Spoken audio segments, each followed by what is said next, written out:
পলাকবাৰী সমষ্টিৰ অন্তৰ্গত পাৰ্লি হুদুমপুৰ গাঁও পঞ্চায়তৰ অধীনত 162 নম্বৰ বুথত প্ৰধানমন্ত্ৰী মহোদয়ৰ যি মন কী বাত অনুষ্ঠান, সেই মন কী বাত অনুষ্ঠান আয়োজন কৰা হয় আৰু ইয়াতে মই নিজে উপস্থিত থাকোঁ আৰু দেখিছোঁ যে ৰাইজৰ যথেষ্ট উৎসাহ। মাননীয় দেশৰ প্ৰধানমন্ত্ৰী নৰেন্দ্ৰ মোদী ডাঙৰীয়াক সকলোৱে ভাল পায়।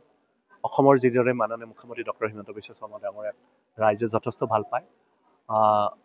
আমাৰ মন কী বাত অনুষ্ঠানৰ জৰিয়তে প্ৰধানমন্ত্ৰী মহোদয় প্ৰথমবাৰৰ কাৰণে এজন দেশৰ প্ৰধানমন্ত্ৰীয়ে মন কী বাতৰ জৰিয়তে ভাৰতবৰ্ষৰ সকলো ৰাইজৰ লগত তেওঁ মত বিনিময় কৰে। প্ৰথমবাৰৰ কাৰণে এনেকুৱা এটা অনুষ্ঠান এজন প্ৰধানমন্ত্ৰীয়ে অনুষ্ঠিত কৰিছে আৰু তাত সকলো ৰাইজে সহযোগিতা কৰিছে। এইটো ডাঙৰ এটা উপলব্ধি ভাৰতবৰ্ষৰ প্ৰত্যেকজন ব্যক্তিৰ কাৰণে। আৰু প্ৰধানমন্ত্ৰী মহোদয় এই মন কী বাতৰ জৰিয়তে ভাৰতবৰ্ষৰ বিভিন্ন স্থানত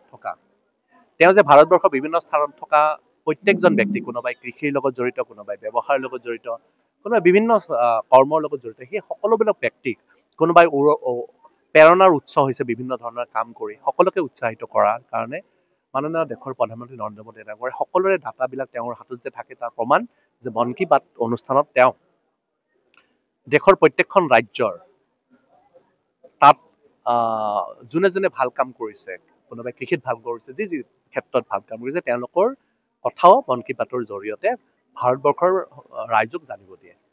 এইটোৱে তেওঁৰ দেশৰ প্ৰতি যি আনুগত্য, সেই আনুগত্য প্ৰকাশ কৰে আৰু সেইটো কাৰণে ভাৰতবৰ্ষৰ ৰাইজে এই প্ৰধানমন্ত্ৰী মন কী বাত অনুষ্ঠানটো অত্যন্ত গুৰুত্ব সহকাৰে লয়। আৰু পলাকবাৰী সমষ্টিটো আজি আমাৰ যি 262টা যি বুথ আছে, সেই 262টা বুথতে মন কী বাত অনুষ্ঠান আয়োজিত কৰা হৈছে।